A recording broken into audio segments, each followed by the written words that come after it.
Break के बाद news पंच में सभी का स्वागत। और आइए बात करते हैं पश्चिमी यूरोप की, जो इन दिनों भीषण गर्मी की चपेट में है। ओमेगा ब्लॉक नामक दुर्लभ मौसमीय प्रणाली के कारण कई देशों में तापमान रिकॉर्ड स्तर पर पहुंचा। इस भीषण हीट वेव ने जनजीवन को बुरी तरह से प्रभावित किया है और गर्मी से संबंधित घटनाओं में दर्जनों लोगों की मौत हुई है। स्कूल बंद करने पड़े, बिजली आपूर्ति भी प्रभावित हुई है, यहाँ तक कि पोल्ट्री फार्म्स को भी भारी नुकसान झेलना पड़ा। तो आइए अब समझते हैं कुछ ग्राफिक्स के जरिए कि आखिरकार यूरोप पसीना पसीना क्यों हो रहा है। आप देखिए इन तस्वीरों के माध्यम से यूरोप को बहुत ठंडा प्रदेश माना जाता है और ऐसे में गर्मी की वजह से वहाँ पर जो लोग हैं वो छाते और पंखों का सहारा ले रहे हैं। रोज़मर्रा की ज़िंदगी पर साफ तौर पर असर देखा जा रहा है। जानवर भी इसकी चपेट में हैं और टूरिस्ट स्पॉट यूरोप अपनी खूबसूरत सीनिक ब्यूटी के लिए जाना जाता है, लेकिन आप देखिए कि यहाँ पर जो तमाम टूरिस्ट स्पॉट हैं वो भी गर्मी के भीषण तेवर वहाँ पर गर्मी दिखा रही है, इसीलिए उन्हें भी बंद करना पड़ा और गर्मी से बचने की कोशिश लोग कर रहे हैं और वहाँ पर जो बेघर लोग हैं उनके लिए टेंट की सुविधा की गई है। यूरोप जानलेवा गर्मी से कहीं ना कहीं जूझता हुआ नजर आ रहा है ओमेगा की वजह से, और हमने देखा कि इससे आम जनजीवन तो प्रभावित हुआ ही है, जो टूरिस्ट हैं उन्हें भी दिक्कतों का सामना करना पड़ रहा है। और यहाँ तक कि जो बिजली आपूर्ति, जितनी बिजली आपको चाहिए, क्योंकि आप एसी चलाएंगे, आप अलग अलग तरह के यंत्रों का इस्तेमाल करेंगे जिससे ठंडक होती है, लेकिन बिजली आपूर्ति भी वहाँ पर पूर्ण रूप से नहीं हो रही है। अब बढ़ती हुई गर्मी की वजह से यूरोप में हमने देखा कि कई रिकॉर्ड टूटते हुए नजर आए।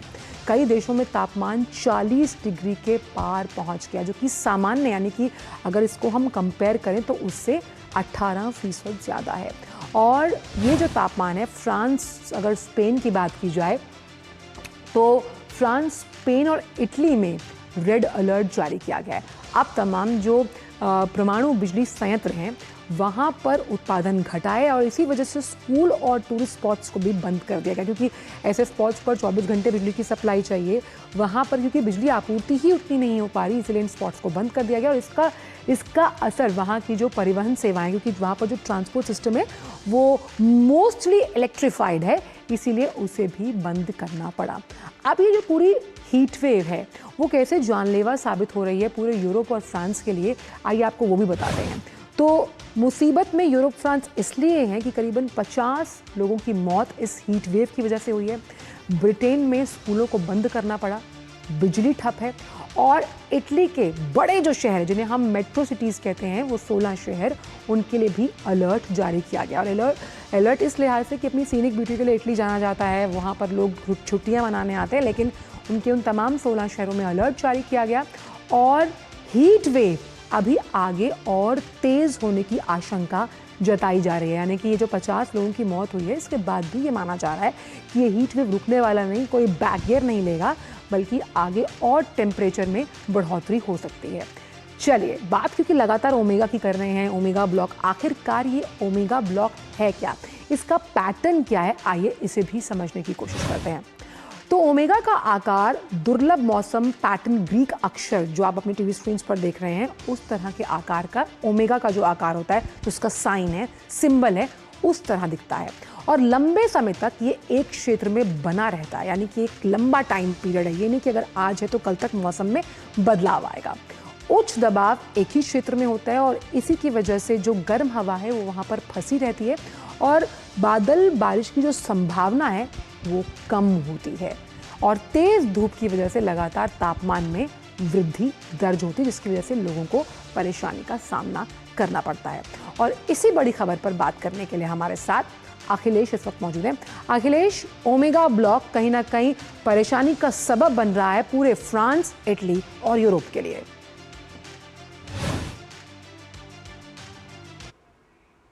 एक प्रकृति का अजीब नियम है कि जब आप सफाई से रहते हैं तब भी प्रकृति आपको परेशान करती है और जब आप सफाई से नहीं रहते तब भी प्रकृति की परेशानी झेलनी पड़ती है। तो एक जो रिसर्चर जो लगातार इस बात का रिसर्च कर रहे हैं कि यूरोप में दरअसल पूरी दुनिया के जितने कॉन्टिनेंट है उसमें सबसे ज़्यादा, यूरोप पे सबसे ज़्यादा तेजी से गर्मी बढ़ रही है। डबल जो ग्लोबल ग्रोथ जो टेम्परेचर का है, ग्लोबल ग्रोथ एवरेज जो ग्लोबल ग्रोथ है उसका दुगना हो रहा है। अगर प्री इंडस्ट्रियल टाइम से देखें तो उससे 2.5 सेल्सियस सेल्सियस की वृद्धि हो चुकी है यूरोप में। तो यह एक बहुत ही अलार्मिंग सिचुएशन है और इसका वैज्ञानिक कई तरह के कारण बताते हैं, जिसमें एक बड़ा कारण है जिसको कि आपको भी सुनकर अजीब लगेगा। देखिए मैं अभी पटना में खड़ा हूँ, पटना में धूल भी होती है, गर्मी भी है, मैं भी धूप में खड़ा हूँ, झेल सकता हूँ धूप। ये मैं थोड़ी देर से खड़ा था लेकिन यूरोप में इस तरीके से आप नहीं खड़े हो सकते, क्योंकि यूरोप में ये बताया जाता है कि वो जो एरोसोल होता है, जो हवा में जो धूल कण लटके रहते हैं, वो जो धूल कण लटके रहते हैं, तो उन्होंने अपनी हवा को पूरी तरह साफ कर दिया। और वो जो धूल कण लटके होते हैं, उन धूल कणों की वजह से सूरज की जो गर्मी है वो रिफ्लेक्ट करके फिर से स्पेस में, आकाश में चली जाती है। तो इससे जो नीचे लोग हैं, जमीन पे जो लोग हैं, उनको गर्मी थोड़ी सी कम एहसास होती है, सीधे डायरेक्ट सनलाइट में थोड़ा सा व्यवधान होता है। और लेकिन यूरोप ने अपनी हवा को पूरा क्लीन कर दिया, पूरा पोल्यूशन बिल्कुल तकरीबन खत्म हो गया। जो हम देखते होंगे कि यहाँ हमारा दिल्ली में, पटना में किस तरीके से धूलकण मौजूद रहते हैं, जो लेकिन वहाँ नहीं है उस तरीके से। तो इसलिए डायरेक्ट हीट वहाँ ज्यादा बढ़ गई है और इस डायरेक्ट हीट की वजह से भी एक समस्या है। अब देखिए एक प्रकृति का कैसा खेल है कि वहाँ आप लंग अपना बचा रहे हैं, फेफड़े बचा रहे हैं, लेकिन आपको गर्मी मार रही है। तो यह एक द्वंद्व है। दूसरी तरफ एक द्वंद्व है कंजम्पशन पैटर्न का, जिसके कारण ग्रीन हाउस एमिशंस बढ़ते हैं। तो वो कंजम्पशन पैटर्न जो बढ़ते हैं, इसमें जो तेल का, गैस का, ये सब जो फॉसिल जिसको बोलते हैं कि फॉसिल फ्यूल का उपयोग जब ज्यादा होने लगता है तो ग्रीन हाउस गैसों का एमिशन ज्यादा होता है। और ग्रीन हाउस गैस का एमिशन जब ज्यादा होता है तो उसके बाद भी आपको ज्यादा गर्मी झेलनी पड़ती है। और उसके बाद आर्कटिक से जुड़ा हुआ है जो पूरा यूरोप का भविष्य है और यूरोप का वर्तमान है, यूरोप का भूतकाल है। तो आर्कटिक में अगर गर्मी बढ़ेगी तो यूरोप में भी गर्मी बढ़ जाती है। और इस आर्कटिक से, चूंकि सारे देश जो है काफी नजदीक से जुड़े हुए हैं और आर्कटिक में ग्लोबल वार्मिंग का असर काफी हो रहा है, वहाँ स्लो मेल्टिंग कम हो रही है और स्नोफॉल कम हो रहा है। तो इसकी वजह से भी यूरोप में गर्मी काफी बढ़ रही है। अभी कुछ दिन पहले मुझे एक जगह मौका मिला था यूरोप में एक जगह जाने का, नॉर्वे में। तो वहां लोगों ने बताया कि हम हर रोज 3 तरह के मौसम को झेलते हैं।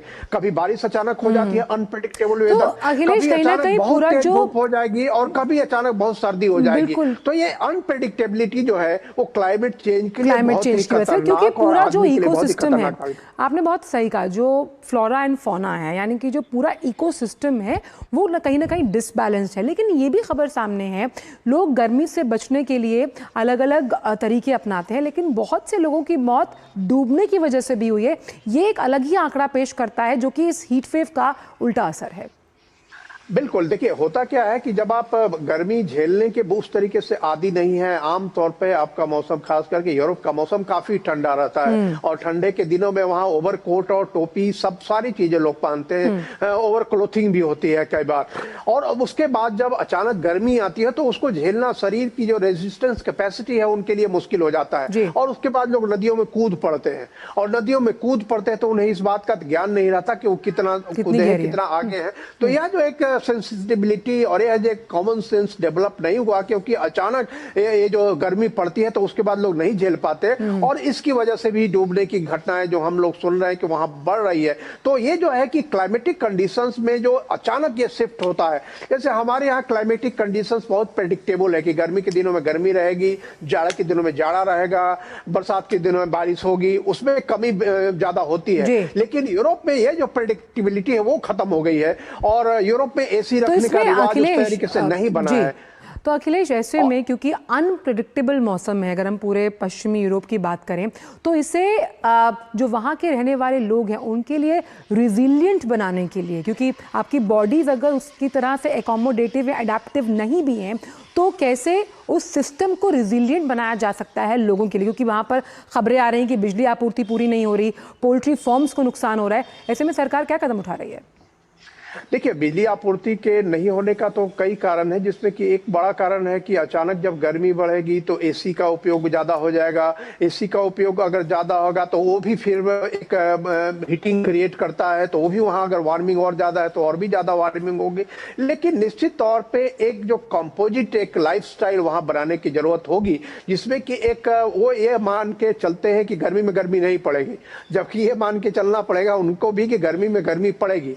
और गर्मी प्रणाली में गर्मी पड़ेगी तो उसके हिसाब से अपने घरों को भी बनाना होगा। जैसे यूरोप में आप जानते हैं कि ज्यादातर घरों में कह सकते हैं कि 99% से ज्यादा घरों में सेंट्रल हीटिंग की व्यवस्था है, क्योंकि जाड़े में बहुत ज्यादा ठंड होती है, तो इसलिए वो सेंट्रल हीटिंग करते हैं। लेकिन एसी की वहां व्यवस्था नहीं है उस तरीके से। जैसे हमारे यहाँ भारत में लोगों ने एसी को एडॉप्ट कर लिया और एसी अब घरों में मिलते हैं। अधिकांश जो मिडिल क्लास के घर हैं उसमें एसी रहते हैं, जो लोअर मिडिल क्लास है उसके घर में कूलर होता है, पंखे होते हैं। जो वहां यूरोप में आपको आश्चर्य होगा कि इस तरह की सारी व्यवस्थाएं नहीं है। वो एक तरीके से घर की सफाई पर ज्यादा जरूरत से ज्यादा ध्यान देना, उसके बाद क्लमजी घर को नहीं बनाना, अनावश्यक तरीके से कूलर का पंखे का उपयोग नहीं करना। तो ये सारी चीजें हैं जो उनको अभी तक रेजिस्ट करता है, उनका मन जो है और उनका समाज। कहीं ना कहीं उनको इस पैराडाइम शिफ्ट को अपनाना होगा और जो सरकार इस तरह से कदम अगर उठाती है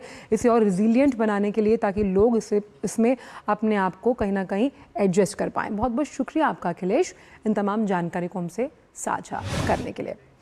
और फिलहाल न्यूज़ पंच में इतना ही। आपसे मुलाकात होगी 2 बजे कुछ अन्य मुद्दों के साथ। हमारी पूरी टीम को तब तक ले दीजिए अनुमति। नमस्कार।